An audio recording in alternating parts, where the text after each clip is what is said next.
here. You're watching the Two Smart Guys show, where we bring you the latest tech news, hacks, mods, and cool things like this piece of technology behind me here, the Tesla Model S. I posted a video when I purchased it a few months ago, and we're taking a long road trip in it. We're going to the Tesla Connect convention for Tesla users. It's in Fremont, California. I got to go on a factory tour. I took my son and my wife with me. It was a lot of fun. We weren't able to get any video of the convention or the tour because they say no photography and they make you sign things. But hopefully you'll enjoy the ride. It's kind of cool. You get an idea of where all the superchargers are. It only cost us, I think it was like $12 in charging at RV parks to get out of Wyoming. There weren't any superchargers on the way. And yeah, it was a lot of fun. Check it out. All right, so we're in the Tesla. We got 279 miles, and we're heading to Tesla Connect. It is a user group, an online forum for Tesla owners, and they get together once a year, and they get to hear from Tesla engineers and meet up and talk to each other about their cars and their experiences. So join us. I'm joined with my son, and he's super excited. We're going to go on a factory tour. We're going to shoot this all in 4K. We'll show you some of the nice stops, show you how we get out of Wyoming. We are in Evanston on our way to the Salt Lake City Supercharger. We made it from Lander, Wyoming with 59 miles of range left. We could technically almost make it, probably to Park City, but this is as far as we're making it now. But it's a pretty nice charger. They're charging $3 an hour for charging. They are charging $3 an hour for charging. And yeah, it looks like we're going to need at least an hour, maybe an hour and a half or 2 hours just to be safe and have enough range without any issues. So there's a place for the kids to play and like a nice Mexican restaurant to eat at. I'm not going to be able to do it. Oh yeah. What should people bring next time they go on an adventure like this? An umbrella. It was raining like crazy earlier and we forgot umbrellas.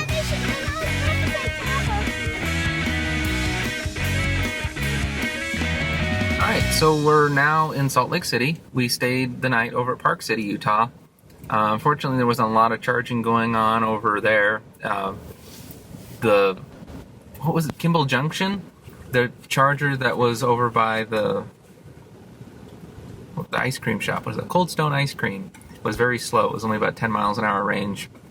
And then the China Bridge garage over by where our hotel was, up by the ski range, it's free, and it was actually a 30 amp, so we were getting 20 miles an hour of range, actually 24 miles an hour range, but it faulted out sometime in the morning, so we couldn't get too much charge, but we had enough to get to the Supercharger in Salt Lake. So that's where we are now, the Supercharger Salt Lake, and I'll give you a little tour around. The deal with the Supercharger station here in Salt Lake is it was also a store that they built. And apparently they got it all ready to go. They thought they had it all legit, but the dealerships shut them down. Said you cannot sell cars here unless you're a franchise, so you can't sell cars directly to customers. So when we got here, we had what, 60 miles of range left? Yeah. So we've added already almost 60 miles of range since we got here. We're charging at 354 miles per hour, which is way faster than anything else we've done on this trip. If we want to charge it up to the tippity top, we got to do an hour. We only got 20 miles to the next Supercharger, so we can leave at any time. But if we want to skip that one and go to Wendover, Nevada, we got to get a little bit more charge here. So that's what I'm trying to figure out now, is I want to know if we go to Wendover, that's 113 miles away. They're recommending that we stop at the other Supercharger, which is kind of interesting through their automated calculation. But if we go to Trip, we can remove all the charging stops, and it'll go directly to Wendover. And there should be casinos in that over there and a nice place to eat lunch, and so it's about 2 hours away, 120 miles. If we left right now, we'd just barely make it. Well, because we'd only have a 10-mile buffer. So I'm going to look around, we'll get a couple more miles on here and then head out.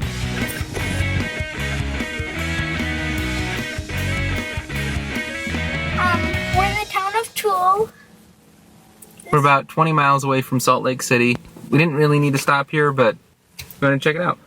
What do you think? Do you think this is a good place to stop, Colt? Yeah.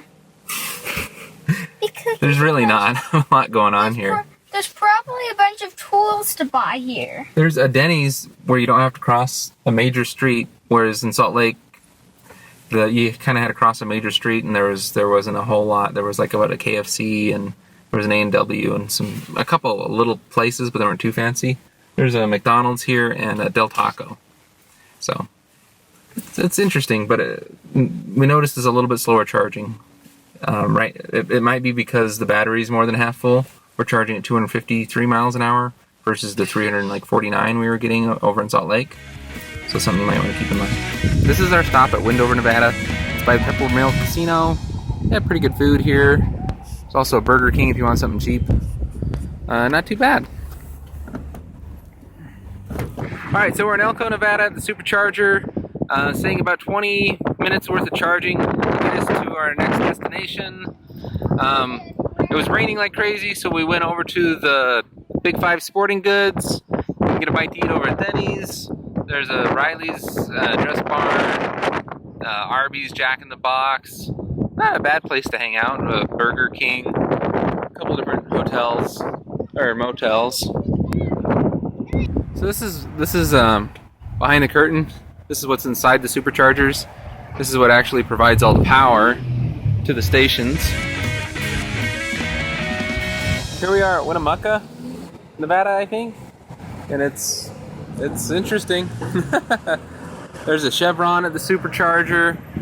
We could have bypassed this one, but we figured we got to use the bathroom and you could just check it out.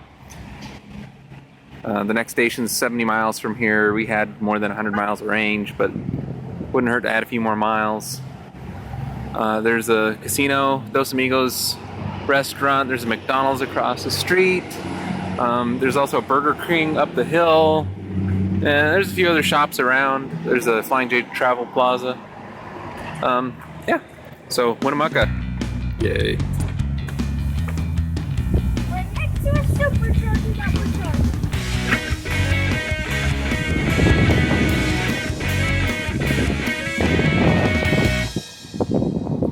So this is Lovelock, Nevada. This is got a 5-minute charge. We could probably skip this town, but just to be safe, figured we'd check it out. It's weird. Most of these Nevada ones are around chevrons.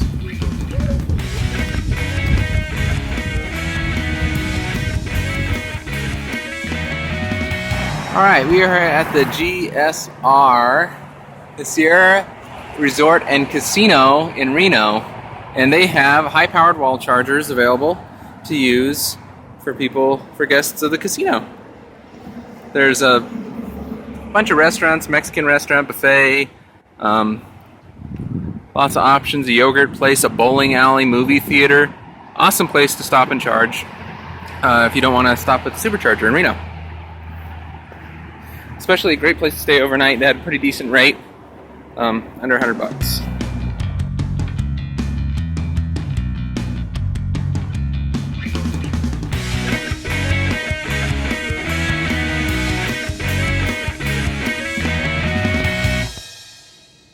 So this is the Tesla headquarters. Finally made it to California. Went on the factory tour yesterday. It was awesome. Not allowed to take any pictures. Got to go to a Supercharger that had the liquid cooling charging. It was awesome. Got to meet a bunch of cool people at Tesla Connect. They talked about the autonomous driving, a bunch of cool features. Yeah, so it's parties at Tesla headquarters now, and I've never seen so many Teslas in my life. There's actually more Teslas at the Tesla headquarters, mainly from the people from the Tesla Connect convention, I suppose, than there were at the factory, which is interesting.